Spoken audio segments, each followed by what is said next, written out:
The following is a hockey podcast out of Vancouver and Surrey, British Columbia. It'll only consist of a lot of puck talk and even more BS, or in actual words, banter and satire. Enjoy, and as always, go Canucks go. You probably heard the comments, but Dylan Larkin not happy with what Steve Yzerman's doing with the Detroit Red Wings. Now, is there any chance Dylan Larkin wants to leave Detroit and play with the greatest American player of all time? Never say never, baby.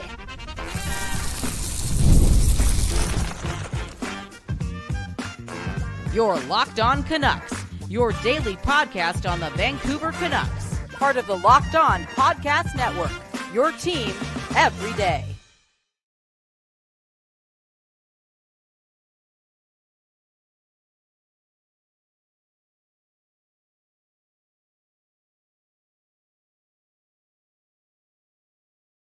Vancouver. Before we dive into the show, we got to thank you for tuning into Locked On Canucks, because it is your Canucks every damn day. And shout out to you and you for tuning in. We appreciate you. We're not here without you. And man, oh man, we're not here without these Vancouver Canucks either.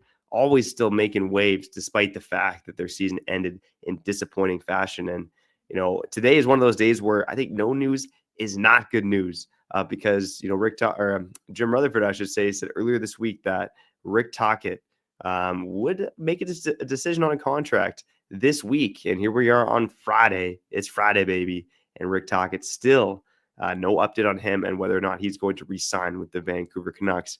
So we're going to touch on that later on in the show. Maybe there'll be some breaking news. Who knows? But one thing we do want to get into to kick off this episode of Locked On Canucks is talking about Dylan Larkin, okay? Now, Dylan Larkin has been in Detroit for the entirety of his near decade-long NHL career now. He is a Michigan native, got drafted by the hometown boys. Unfortunately, Detroit decided to pass on another Michigan product, you know, Quinn Hughes at the Michigan State University. But Dylan Larkin, he's been a warrior. He's been a soldier for the Detroit Red Wings. 4 straight 30-goal seasons. He tore it up at the Four Nations, but he's also been in a team that has now missed the playoffs for 8 consecutive seasons. And at the age of 28 now, I'm not saying he's necessarily leaving his prime, but the stats show, man, and the stats don't lie. 24 to 28 is typically the prime age for an NHL player. Now, is there a world where Dylan Larkin can be traded this offseason to another team? You know, I had this on my list for a while, and I thought at first, this is unlikely. This guy's a Michigan native. He's going to stay in Detroit. He's going to stick it around through the rebuild. But when you hear what he said in his end-of-season presser, when he mentioned that he wasn't happy with what Steve Yzerman did at the trade deadline and how that affected the room, you know, that was pretty bold comments from a captain of, again, one of the hottest hockey markets in the NHL. And it does leave it open now.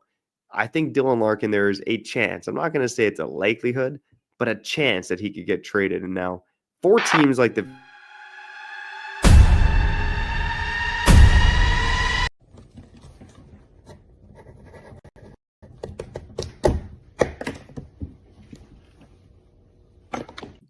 I'm back, baby. I'm back. Just signed a 7-day contract worth. I actually don't want to tell you, Trevor, because I don't want your wife to get mad at you, okay? You got a family. I'm just defending you. Let's not get competitive here. But I'm back for a bit. Deepak Roberts III loses his job because he got it wrong when he said Rick Tocchet was going to sign today. And you want to talk about Dylan Larkin. We'll do that. We'll do that. And maybe we'll foreshadow for, you know, what tirade I'm going to go on in 10 minutes. But I'm pissed off today. I'm pissed off because Locked On Canucks got it wrong, and the Canucks may be getting it wrong. That being said, Dylan Larkin.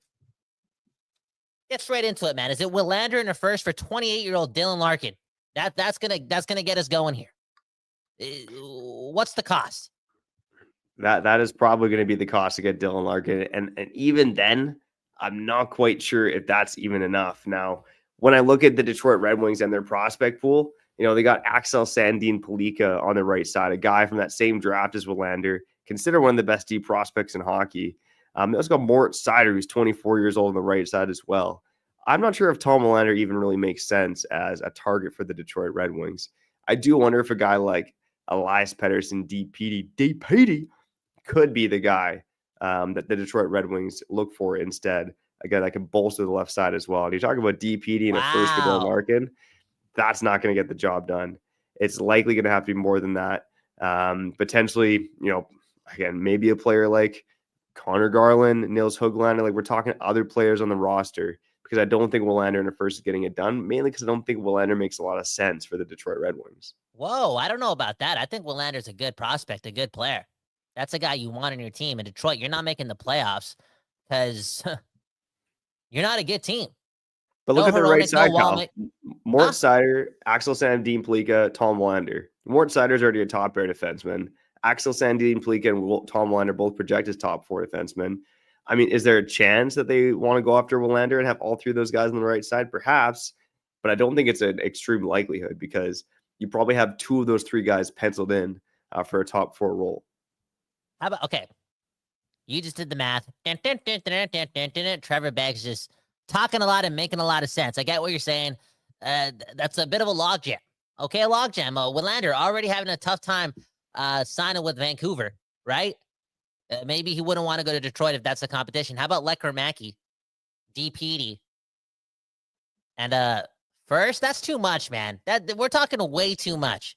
If the Canucks, in my opinion, based on who's available, and right now you've mentioned Matt Barzal, you've mentioned Bo Horvat, you've mentioned Dylan Larkin, right?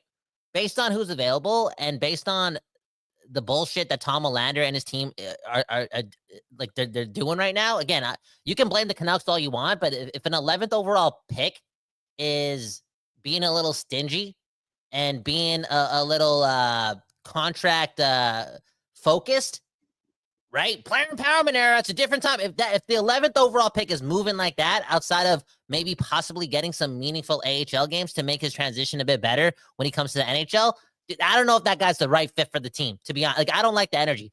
Based on all the drama that this team is dealing with right now, Tom Willander may not fit the picture, may not fit the character after all. All that being said, if I'm the Canucks, like, the biggest package I'm willing to put forward for any player has to start with Tom Willander, and I don't even know if I want to go to Jonathan Lekkermäki, because I feel like Lekkermäki made some strides here, and there's something to give there. And this team needs to be gradually getting better.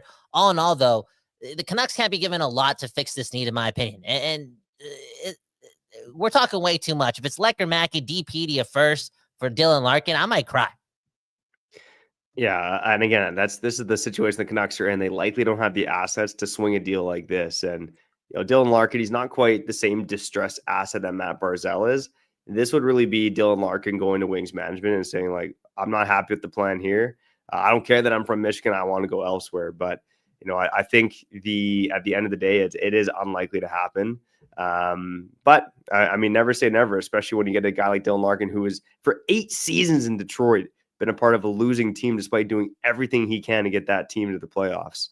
But yeah, I just don't see the world in which the Canucks can offer enough for Dylan Larkin. Now, I do want to mention 2 other names, though, before we give up on the Dylan Larkin trade talk. And one would be reuniting with Philip Pronik. I think that Steve Yzerman, Axel Sandin Plika is a great prospect, but I do wonder if they maybe want to do over on that trade, because their defense has been a complete mess since Philip Pronik left. He was their best defenseman that season when they did trade him to the Vancouver Canucks. He replaced Mort Seider on PP1. He had 40 points in like 64 games or something like that. He was electric for them that season. And the other one could be Thatcher Demko, because goaltending has been an issue in Detroit. They have a 37-year-old Cam Talbot, a 33-year-old Peter Mrazek as their goaltender signed for next season. They do got some good prospect goalies in the pipeline, Trey Augustine and Sebastian Cossa. But goaltenders typically take longer to develop. So Thatcher Demko and Philip Pronik, if this trade is going to make sense for Dylan Larkin, could be some other guys on the table, some other assets that could get this deal done. Wow. You're talking player for player. You're talking bold. You're talking not getting rid of a prospect. You're getting rid of Hronek and Demko. I'm not saying both necessarily, but either or could be part of a package. Yeah, one for one. It's got to be like Hronek for Larkin or something, which would be absolutely fascinating. But at the same time, if Larkin's got a no moving clause and he hasn't made the playoffs yet with Detroit, like why would he want to come to Vancouver? I know you mentioned Captain Quinn Hughes, Captain America, but nothing is sure. Nothing is sure. Like Morris Seider and Quinn Hughes are pretty close. Okay, I was about to go there, but obviously No, Quinn Hughes is appealing. Sometimes I forget how damn good Quinn Hughes is and how much heroics he could pull off when it comes to swaying players to come onto this side. Even though, again, that was a year from hell, dude. Like, again, like Trevor, again, I just signed a 7-day contract, still trying to negotiate, trying to extend this thing. It's gonna take a lot, and I'm down to be a fan for life. Obviously, I bleed blue and green. Okay. But talking about it and living through it and having to, just put negativity or pessimism out in the air every day, dude, come on, man. My balls started shrinking. Sorry to get personal, but now you know where I was. Okay. Trying to figure out a lot of things. And if I'm going to talk about this team, I need sureness. And, oh, man, just like, isn't that crazy? Like, you're talking about Dylan Larkin and Matt Barzal, Trevor. And they're still like, I don't know if that's 100% guarantee going to help Quinn Hughes stay here for the long run. But what if the Canucks would have Willander, their first from this year, and they had that Rangers first for next year? Like, imagine the type of player they could have gotten. I think he would have been better than Marcus Pettersson, to be honest. Yeah, I feel like I've been beating that drum for a while here on Locked On Canucks. The everydayers know it. Not a fan of that deal. The Canucks really could have loaded up with assets this offseason. They pissed that away, and Canucks management, they got to wear it. Let us know in the comments, though. Is a Dylan Larkin trade possible? And if you're the Canucks GM, what package are you giving up for Dylan Larkin? Speaking of Canucks management, have they made another blunder here with Rick Tocchet, who is still not signed by this team? Let's get into that on the other side of what's going on with the Rick Tocchet situation. And Kyle, I want an update from you, man. Like, what the hell has been going on in your life for the past month since you left this show? I'm going to keep it honest. The people at Locked On may not like it, but I'm here for the people. And right now it's been a standstill. It's been emotional. I got to cover Elias Pettersson. This guy's making 11.6, and this is how much you're giving me? When I don't know what's going to happen next year? I thought I was signing up for the playoffs for 5 years in a row. Trevor, you know what? Get to the break. I don't want to get you fired, man. You got a family. Yeah, well, we'll see if we get fired. This might be the last episode of Locked On Canucks. But we'll be back on the other side after showing it our friends over at Amazon Fire TV Stick. When I first learned about this, it blew my mind. But did you know that your Amazon Fire TV Stick is also an Xbox? Turn any TV into your gaming and entertainment hub with Fire Stick TV 4K devices. No console required. Just grab your paired controller, subscribe or sign into Xbox Game Pass Ultimate with EA Play included, and you're ready to rock and roll. Dive into hundreds of premium titles from EA Sports College Football 25 to NHL 25 to Call of Duty Black Ops 6. As easily as you stream your favorite TV shows, it's gaming made simple, and it's all on your Fire TV. And they got the latest and greatest, the latest technology for elevated playing with Wi-Fi 6. What does that even mean? Auto low latency mode advanced technology. Fire TV Stick 4K delivers smoother, more responsive gameplay with lightning fast speeds that you need to stay competitive. So what are you waiting for? Make sure you head over to Amazon.com/Fire TV Locked On to get started. Xbox Game Pass Ultimate subscription and compatible controller required. Available on select devices, including Fire Stick TV 4K 2nd Gen, Fire TV Stick 4K Max 1st and 2nd Gen, and Fire TV Cube the 3rd Gen, baby. Wow.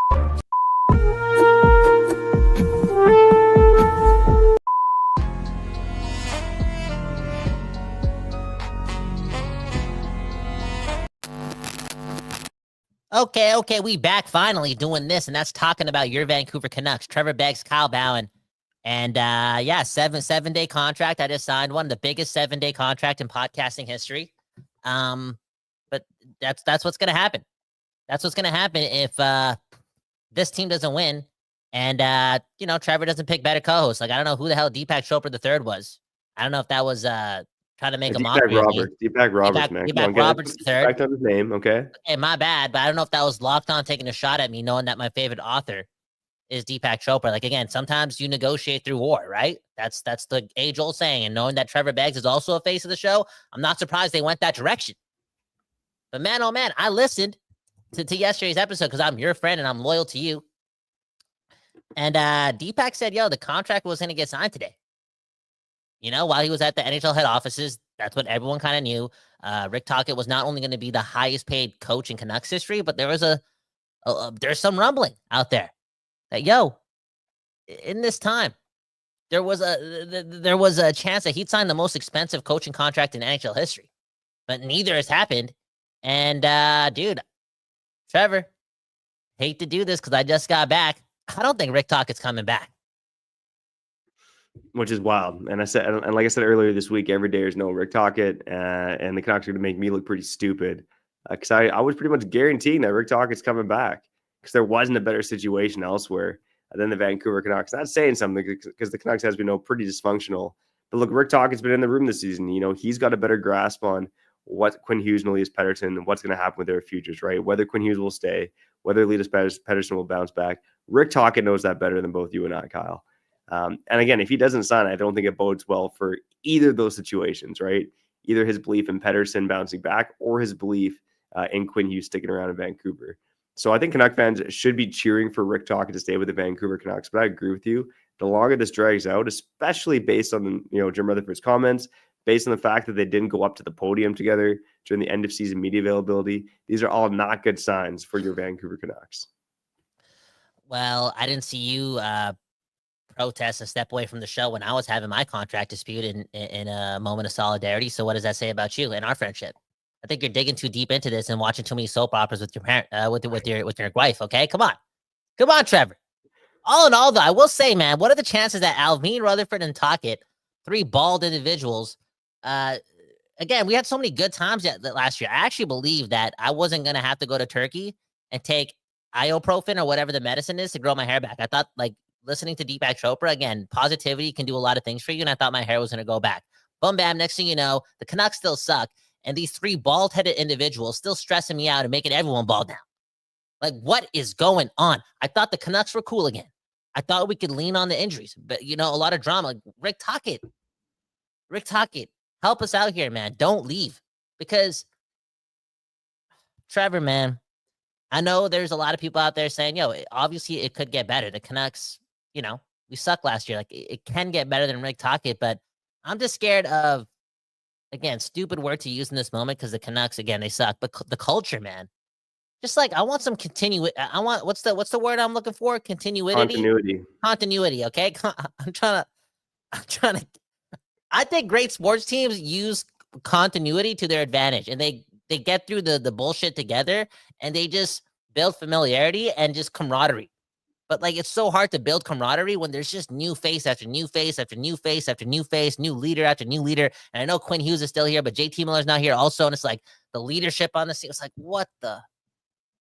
Oh, my goodness, man. And, bro, Trevor, come on. We got to bring it up again. This team, they made one of the most ultimate, like, all-in moves when they traded an unprotected first going into the Gavin McKenna draft for Marcus Pettersson. Come on, guys.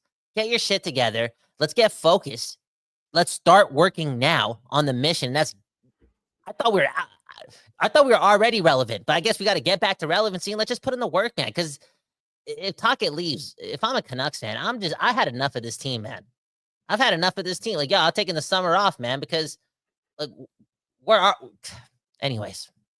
Yeah, this is the part of the contract dispute, right? Is Kyle wants the money, he wants the bag, but he also doesn't want to talk about the Vancouver Canucks. So it's a tough go here on Locked On Canucks. Yeah, but this is look, tough. I think Canucks management, again, we've been pumping their tires for the most part of their tenure, but for everything that's transpired in the past 12 months, I think they deserve a lot of criticism, right? Jim Rutherford opening his mouth at the end of season press. I mean, it's entertaining, makes our lives a little bit more interesting, but it's not necessarily good for a professional hockey team. Even his article in the Globe and Mail wasn't necessarily good either.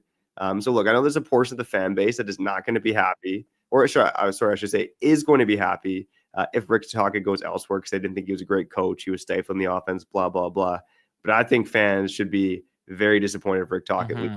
That speaks to a bigger problem than just your head coach. I think it speaks to the fact that this management team is losing it, right? Rutherford seems to be losing it. The Marcus Pettersson trade, Kyle, you mentioned it, not selling guys at the deadline. Before we get to break here, let's actually get to one of the comments that alludes to this. Mike Laval, man, the insider here on Locked On Canucks. So shout out to Mike Laval. Says in the comments, management hung Tocchet out to dry. They didn't add at the deadline. They didn't sell free agents, didn't fix the goaltending and defense in the offseason. Now, I don't know if all of that is necessarily true. Yeah. We didn't really want this team adding at the deadline, and I guess they did add with Pettersson and O'Connor to an extent. Not selling the free agents, that was a big issue. Didn't fix the goaltending. I mean, they brought in Lankinen. The Demko injury was a bit beyond them. And the defense, of course, was a unmitigated disaster with the guys that they brought in this offseason to replace guys like Zadorov and Cole. So, look, I think big picture, Canucks management panicked this season. They panicked when they traded JT Miller. They traded the unprotected first from Marcus Pettersson. They didn't sell at the deadline. And now they might not be able to resign the coach that just won them the Jack Adams last year. So, yeah, this is a big fork in the road for Canucks management. I'm morbidly curious to see how they handle it. And of course, if we're talking walks, I did an article for Daily Hive talk about other coaching candidates, and really you're looking at you're hoping and praying that David Carl chooses the Canucks, because I do think he would be a good NHL coach. Manny Malhotra is incredibly inexperienced. And then you're looking at AHL guys Todd Nelson. Does he deserve another chance in the NHL? Gerard Gallant, who is maybe a Todd Nelson. Todd Nelson. How about that Woodcroft guy or whatever? The former Oilers coach. What are we doing here, man? Trevor, man. I hate you sometimes. I'm not gonna lie, man. Sometimes I think you ruined my life. You made it better, but you ruined it at the same time. Both can be true, Trevor. It's called polarity. Okay? Learn about it. It's life, it's reality. Unreal. Now again, Mike, did the management leave Tocchet out to dry? On one end, it's they brought in Marcus Pettersson, right? They tried to make the team quote unquote better after trading JT Miller.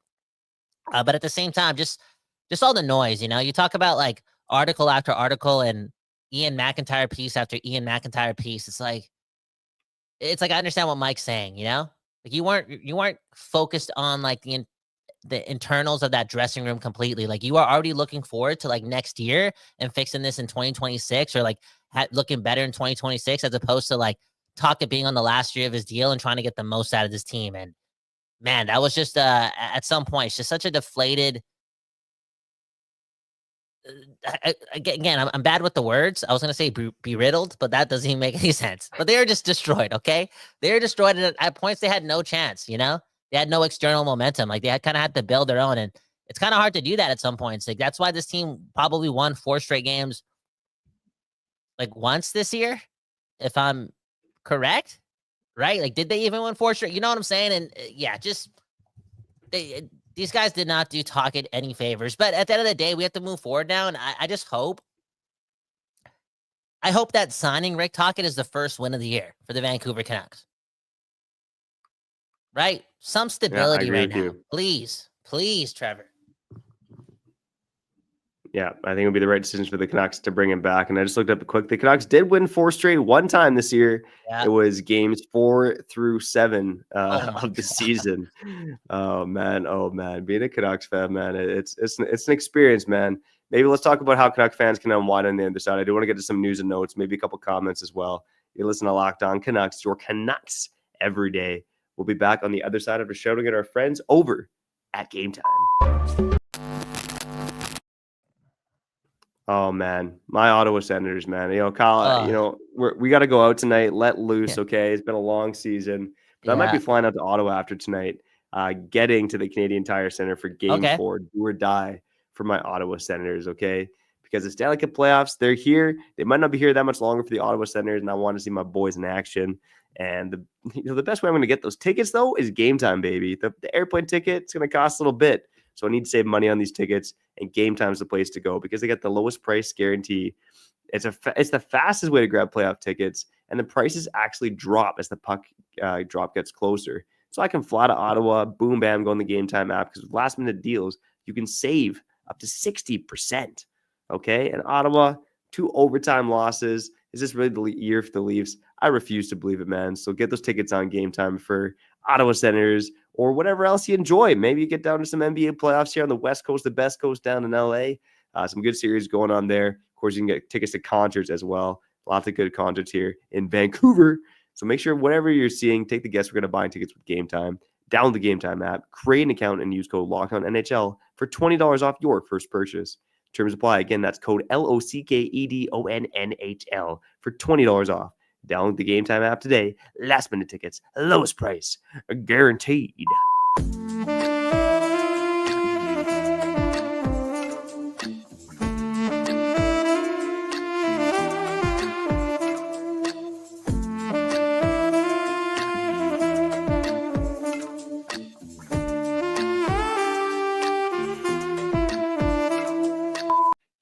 We back. And we're doing this, and that's complaining about your Vancouver Canucks. Why are you watching this? Don't you love your family? Don't you just want positivity? Don't you want to hug a tree? Trevor, have you ever hugged a tree before? Lots of times, man. And I often hug a tree while listening back to Locked On Canucks, so you can do both at the same time. That's extreme. That's not. Wait, no, that is counterintuitive. I'm learning more. That's what I've been doing too, Trevor. So you can ask me away where I've been, what I've been doing. We don't have to get into the business talk because that's just boring, like this contract dispute and kind of what I want from Locked On and from Trevor, because I definitely need more friendship from Trevor because he's definitely turned into a colleague as opposed to being one of my longest tenured friends ever. But yeah, go ahead, ask away, Trevor. Well, man, what should we do to let loose tonight, buddy? So yeah, me and Trevor going out tonight. Who knows where the night's going to take us? We're going to start in Mount Pleasant. We're going to try to get to Kitsilano. We're going to probably we're going to go everywhere. But what should we do? Eat some pizza. That's what I want to do. So just add that to the calendar because I need a hug too, Trevor. So by one of the Granville clocks. We don't have to take a photo or nothing, but just give me a hug. No problem, man. No problem. Canuck fans, you got to let loose, especially in times like this.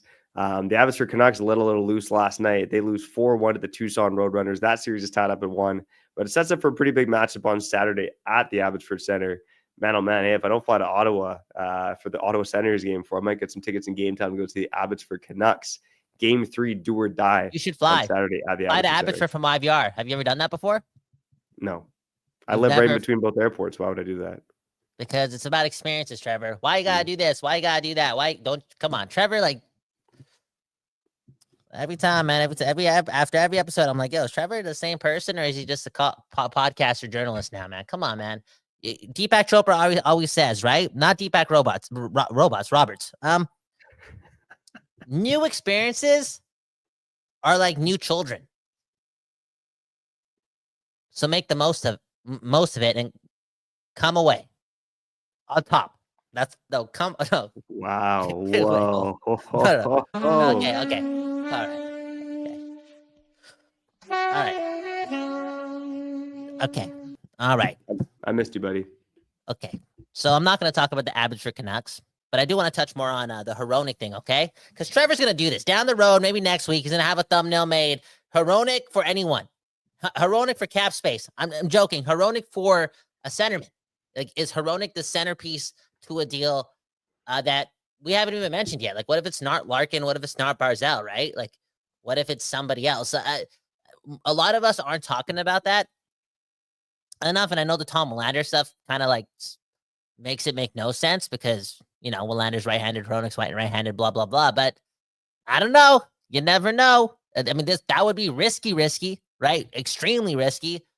But there is some value there, and the Canucks have Mancini and DPD, and maybe they have Willander. Trevor, elaborate just a bit.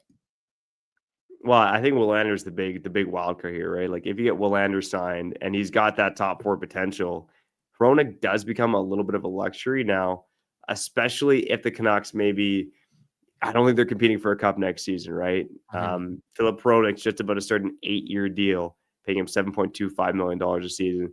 Just like Elias Pettersson, his no-move clause kicks in on July 1st. Now, it certainly would be more of a long-term play, I guess, but again, it goes back to the Canucks dealing from a position of strength, right? They have good defensemen on this roster. They have good prospects coming up. They are thin at forward.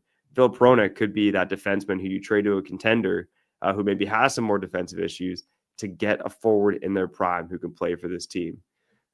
So again, we'll dive into that on another episode of Locked On Canucks, but there's potentially some logic there. And not many people are talking about a potential Philip Hronek trade. You got to think maybe about the relationship with Quinn Hughes too. Quinn Hughes likes playing with this guy. But that being said, maybe you're trading Hronek for a younger forward. You open up cap space to get other players to improve this team. So I don't think Hronek is this long-term core piece staple necessarily on this team. He could be, but I also think he could be a trade candidate as well.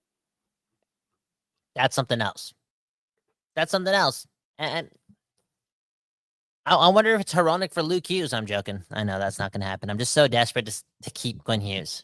I also want to say, because I'm going to save my Hronek takes for next week, okay? Because I need to think about this a little bit more. One thing I also want to say about Dylan Larkin too, because in the first 10 minutes of the show, I'm just all over the place. I'm emotional. I'm mad at Trevor, mad at Locked On, not mad at Locked On, happy about being here and being with the people. But I'm all over the place, and that didn't allow me to give Larkin enough credit because, you close your eyes and you think about most of the games Dylan Larkin's played against the Canucks. And then you kind of like think about what he did at the Four Nations Extravaganza tournament that happened a couple months ago. And he's just so damn good. And something about his attitude, even though he's never done so, but something about his attitude just tells me like, this is a guy you want in the playoffs.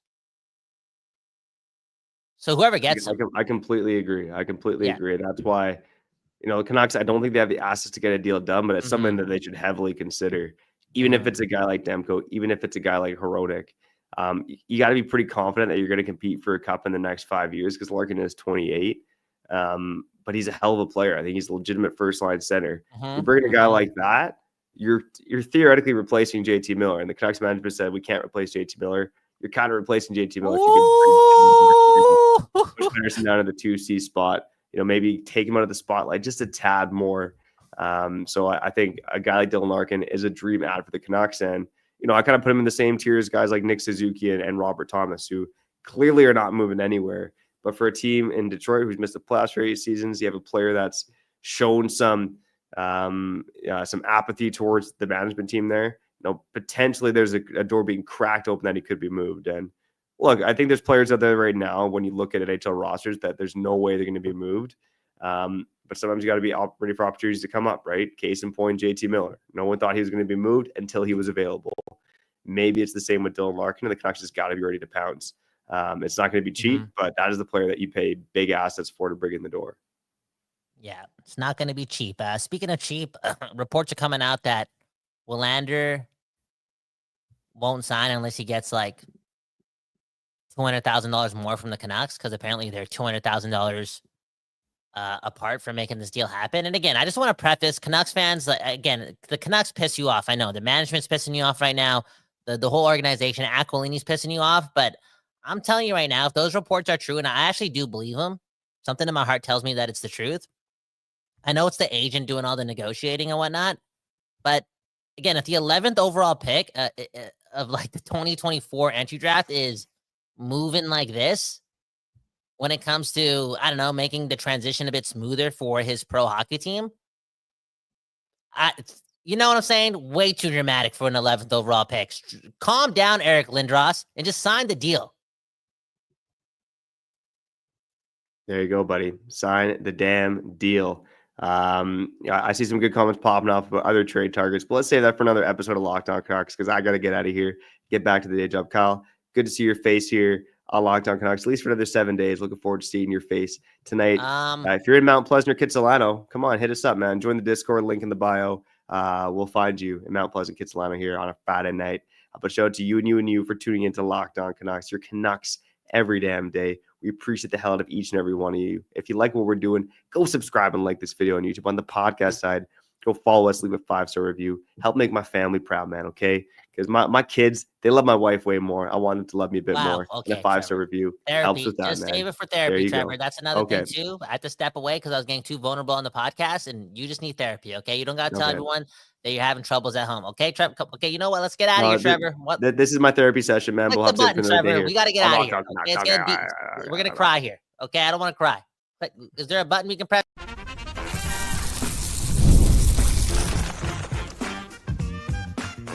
Your Locked On Canucks, your daily podcast on the Vancouver Canucks, part of the Locked On Podcast Network, your team every day.